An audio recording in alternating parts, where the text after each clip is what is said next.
So basically last year there was this explosion of sexual abuse and exploitation cases in Congo and also in the Central African Republic. What emerged from that news were lots of questions surrounding what happened to the victims and also what happened to the cases and the investigations.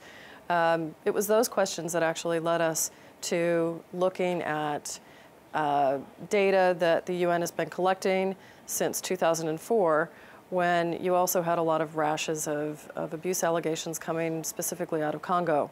That sort of took us on a trail of both analyzing the data and looking at some of the most problematic UN missions. That in itself led us to Haiti, because Haiti has been consistently identified as one of the most problematic missions.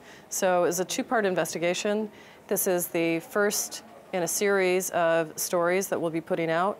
One part looks at the analysis of data that looks at a 12-year period. We found that there were nearly 2,000 abuse and exploitation allegations against both peacekeepers and UN personnel.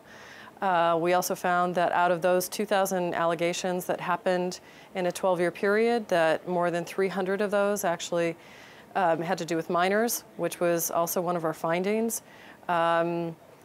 So that was the data analysis. Now, what we also found when we went to Haiti and did our own reporting was two things. We found many women who claimed that they had been having sex with peacekeepers, that they were exploited by peacekeepers, and we also were led on to a leaked UN investigation report that looked at basically a child sex ring that was linked to 134 Sri Lankan peacekeepers that was operating shortly after Jean-Bertrand fled the country in 2004, and this ring continued until about 2007. The findings are really interesting.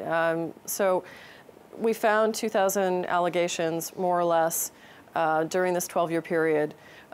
This said, the data is incomplete because the UN has yet to update its data between 2004 and 2009. We found that more than 300 of the allegations had to do with minors. Another thing that we found based on the UN investigation report was that no one was jailed, despite the fact that UN investigators were sent to look into the sex ring in Haiti. Out of those 134 Sri Lankan peacekeepers, no one was jailed. Despite repeated attempts, Sri Lankan officials still will not elaborate on what actually happened during those cases.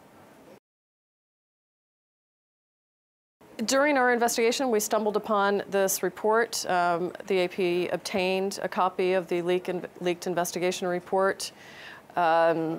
This sex ring happened about 2004. Locals in Haiti reported suspicious activities between some of the Sri Lankan peacekeepers and children. When those reports surfaced, the UN sent investigators. They interviewed about 9 children, some of whom were very young. And those 9 children looked at a spread of more than 1,000 photographs that included pictures of Sri Lankan peacekeepers, as well as locations that the peacekeepers were taking them to have sex in.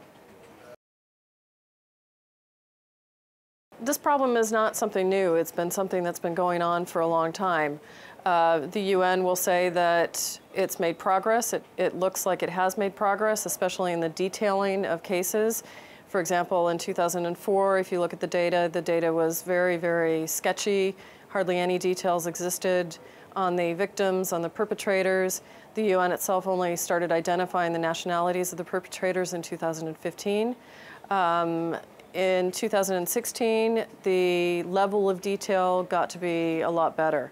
The UN says that it's trying to focus on the victims. It just released a report last month that offered a lot of the same recommendations that it did in 2005, but it is saying that it's trying to make progress. The main sticking point is that the the UN is an international agency. It depends on its member states. And without a consensus amongst its member states to actually reform and to tackle the issue of sexual abuse and exploitation, it's going to be very difficult.